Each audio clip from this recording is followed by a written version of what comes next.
On se retrouve pour ce 3e épisode qui va nous plonger en pleine Révolution française et plus spécifiquement dans les archives des tribunaux criminels révolutionnaires. Dès 1789, l'administration de la justice subit des transformations radicales. L'Assemblée nationale constituante supprime tout ce qui existait auparavant, toutes les juridictions d'Ancien Régime.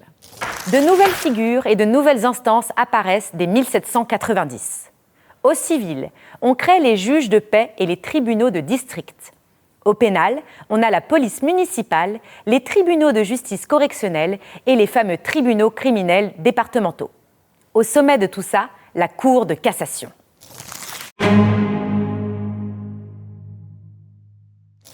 Pour retrouver les jugements de ce tribunal criminel de Versailles, la recherche s'effectue dans la série L des archives départementales, plus précisément la sous-série 42L.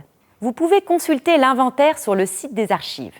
Vous cliquez sur « Rechercher », puis « Inventaire », puis « Rechercher par série ».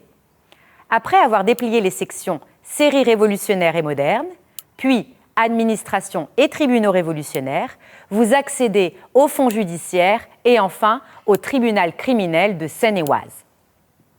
Ce qui nous intéresse, ce sont surtout les dossiers de procédure classés de 42L25 à 42L249. Si vous ne connaissez pas la date exacte du jugement que vous cherchez, il existe des tables des arrêts disponibles sous les cotes 42L17 et 42L18.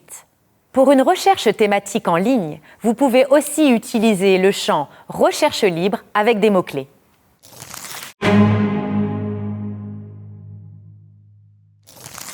Ouvrons l'un de ces dossiers du tribunal criminel de Versailles. Celui-ci est daté du mois de Thermidor an 3, soit août 1795. Comme on l'a vu pour l'Ancien Régime, la pièce ouvrant le dossier est souvent la plus récente. Il faut donc aller au fond pour trouver les premières pièces de la procédure. La première pièce est l'acte d'accusation, daté du 11 Thermidor an 3, contre 4 individus, Perrin, sa femme, Papillon et Bienville. Cet acte d'accusation nous rappelle les faits, la participation des accusés au massacre commis le 9 septembre 1792 sur les prisonniers accusés devant la Haute Cour nationale et transférés d'Orléans à Versailles. L'acte commence par la formule « Vous expose l'accusateur public près ce tribunal ». Mais alors, qui est cet accusateur public ? Cette figure clé du nouveau fonctionnement judiciaire reprend en quelque sorte le rôle de l'ancien procureur royal ou seigneurial, celui de porter l'accusation. Il sera ensuite peu à peu remplacé par les commissaires de l'exécutif, notamment à cause des dérives de la terreur. En parcourant les pièces, on découvre un deuxième document daté du 25 Thermidor an 3 qui débute par ces mots. « Sur mon honneur et ma conscience, la déclaration du jury est… » Ça illustre une autre évolution fondamentale par rapport à l'ancienne justice, la déclaration du jury. À partir de 1791, la participation directe du citoyen à la justice est consacrée par l'instauration d'un jury. La justice devient un service public et gratuit, inspiré par le concept de souveraineté populaire. Le jury est composé de citoyens qui doivent juger sur la base de leur intime conviction. La Révolution donne un pouvoir extraordinaire à ce jury de jugement, celui d'emporter la décision du tribunal. Il faut noter toutefois qu'un critère censitaire fut mis en place dès 1791 par l'Assemblée constituante, limitant cette participation aux citoyens relativement aisés. Comme pour l'Ancien Régime, les dossiers contiennent les dépositions des témoins appelées informations et les interrogations des accusés.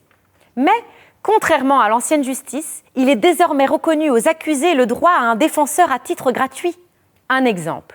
Un jugement rendu par le tribunal criminel ordonne que Marie Bouchu soit libérée sur le champ.